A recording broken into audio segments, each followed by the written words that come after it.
ನೋಡಿಯಪ್ಪ, ನಾವೆಲ್ಲ ನಮ್ಮ ಮಕ್ಕಳ ಭವಿಷ್ಯದ ಬಗ್ಗೆ ನಾವು ಪ್ರತಿಯೊಬ್ಬರು ಕೂಡ ಚಿಂತೆ ಮಾಡ್ತೀವಿ.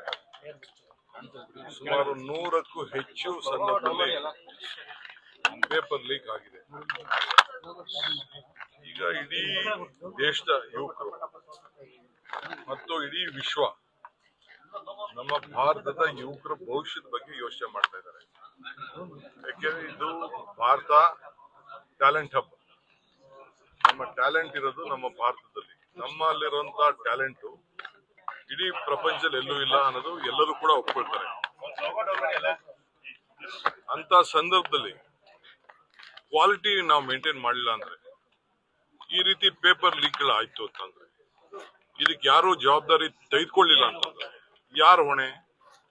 ಇದು ಪ್ರತಿಭಟನೆಯನ್ನ ತಮ್ಮ ಸ್ವಂತ ಇಚ್ಛೆಯಿಂದ ಮಕ್ಕಳ ಭವಿಷ್ಯಕ್ಕೆ ಹಾಳಾಗ್ತಾ ಇದೆ ಅಂತ ಹೊರಟಿದ್ದಾರೆ. ಇದು ಪ್ರಜಾಪ್ರಭುತ್ವ ವ್ಯವಸ್ಥೆಯಲ್ಲಿ ಪ್ರತಿಭಟನೆ ಮಾಡೋದು ಎಲ್ಲರ ಹಕ್ಕು, ಎಲ್ಲಾ ಪಾರ್ಟಿಯವ್ರದ್ದು ಹಕ್ಕು, ಎಲ್ಲಾ ಯುವಕರದ್ದು ಹಕ್ಕು. ಸೊ ಅವ್ರ ಮೇಲೆ ಏನ್ ಈ ರೀತಿ ಲಾಠಿ ಚಾರ್ಜ್ ಮಾಡಿ ತೊಂದರೆ ಕೊಟ್ಟು ಅವ್ರಿಗೆ ಎಲ್ಲಾ ಟಿವಿಗಳ ಚಾನೆಲ್ಗಳಲ್ಲೂ ಕೂಡ ಎಲ್ಲಾ ಧಮಕಿ ಹಾಕಿ ಏನು ತೋರಿಸದೇ ಇದ್ದಂಗೆ ಮಾಡಿ, ಪಾಪ ಎಲ್ಲೆಲ್ಲಿ ಅವ್ರವ್ರು ವಿಡಿಯೋ ಮಾಡ್ಕೊಂಡಿದ್ರು ಅದನ್ನ ಹಾಕಿದ್ದಾರೆ. ಯೂಟ್ಯೂಬ್ಗಳಲ್ಲಿ ಬಂದಿದೆ, ಅದು ಈಚೆ ಬಂದಿದೆ.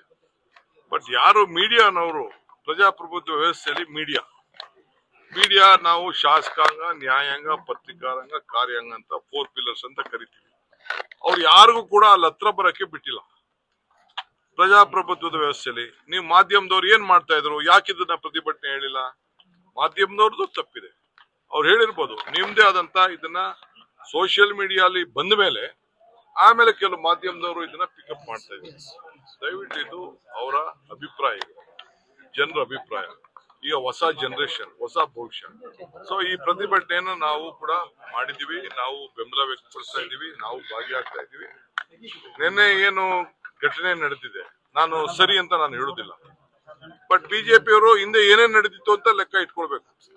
ಹಿಂದೆ ಎಲ್ಲೆಲ್ಲಿ ರೈಫಲ್ ಸಿಕ್ತು, ಎಲ್ಲೆಲ್ಲಿ ಲಾಠಿ, ಇದು ಕತ್ತಿ, ಲಾಂಗು, ಮಚ್ಚು ಸಿಕ್ತು, ಪೊನ್ನಂಪೇಟೆ ಶಾಲೆ ಪಕ್ಕದಲ್ಲಿ ಏನಾಯ್ತು, ಇವೆಲ್ಲ ಕೂಡ ರೈಫಲ್ಗಳು ಸಿಕ್ಕಿದ್ದು, ಇವೆಲ್ಲ ಕೂಡ ನಿಮ್ದು ಎಲ್ಲ ಹಿಸ್ಟ್ರಿಗಳೆಲ್ಲ ಇದೆ. ನಾನು ಅದೆಲ್ಲ ಕರೆಕ್ಟು ಅಂತ ಹೇಳುದಿಲ್ಲ, ಇಲ್ಲ ಅವ್ನು ಯಾರೋ ಮೊಟ್ಟೆ ಹೊಡೆದು ಕರೆಕ್ಟು ಅಂತ ನಾನು ಹೇಳುದಿಲ್ಲ. ಮೊಟ್ಟೆ ಹೊಡೆದು ಕರೆಕ್ಟು ಅಂತ ನಾವು ಹೇಳುದಿಲ್ಲ. ಕಾನೂನು ರೀತಿ ಏನ್ ಕ್ರಮ ಕೈಗೊಳ್ಬೇಕು ನಮ್ಮ ಹೋಮ್ ಮಿನಿಸ್ಟರ್ ಆಗ್ಲೇ ತಿಳಿಸಿದ್ದಾರೆ. ಯಾರೋ ಒಬ್ಬರ ಮೇಲೆ ಮಾಡುತ್ತಲೇ ಇಲ್ಲ. ಪ್ರಜಾಪ್ರಭುತ್ವದ ಹಕ್ಕಿರ್ತದೆ. ನಮ್ಮ ಆಫೀಸ್ ಬರೋದಕ್ಕೆ ನಾವೇನು ಕಾನೂನಲ್ಲಿ ಅವಕಾಶ ಇದ್ರೆ ಬೇಕಾದ್ರೆ ಬಂದು ಏನ್ ಬೇಕಾದ್ರೂ ಮಾಡ್ಲಿ. ಇವೆಲ್ಲ ನಡೆದಿದೆ, ಇವೆಲ್ಲ ಬೇಕಾದಷ್ಟು ಪ್ರತಿಭಟನೆ ನಡೆದಿದೆ.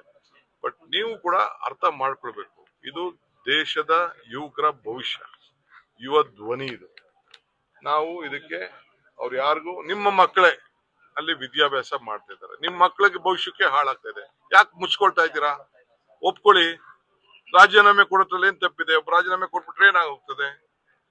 ಪಾರ್ಲಿಮೆಂಟ್ ಅಲ್ಲಿ ಚರ್ಚೆ ಆಗ್ಲಿ, ಇವೆಲ್ಲ ಕೂಡ ಚರ್ಚೆ ಆಗ್ಬೇಕಿದು. ಪ್ರಜಾಪ್ರಭುತ್ವ ವ್ಯವಸ್ಥೆಯಲ್ಲಿ ಎಲ್ಲ ಕೂಡ ಆಗ್ಬೇಕು. ನಾವು ನಿಮ್ಗೂ ಎಷ್ಟೋ ಸಂದರ್ಭದಲ್ಲಿ ಟೀಕೆ ಬೇಡ ಅಂತ ಹೇಳ್ತೀವ.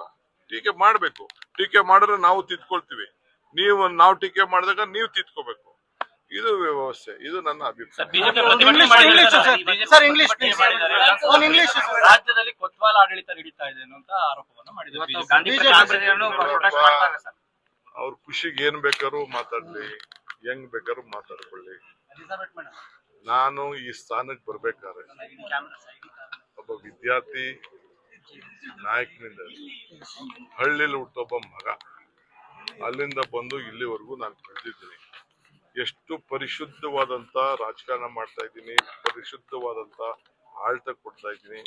ಅದನ್ನ ಅವ್ರ ಕೈಲಿ ಸಹಿಸ್ಕೊಳಕ್ ಆಗ್ಲಿಲ್ಲ ಅಂದ್ರೆ ಅವ್ರು ಬಿಟ್ಟಿದ್ದಾರೆ.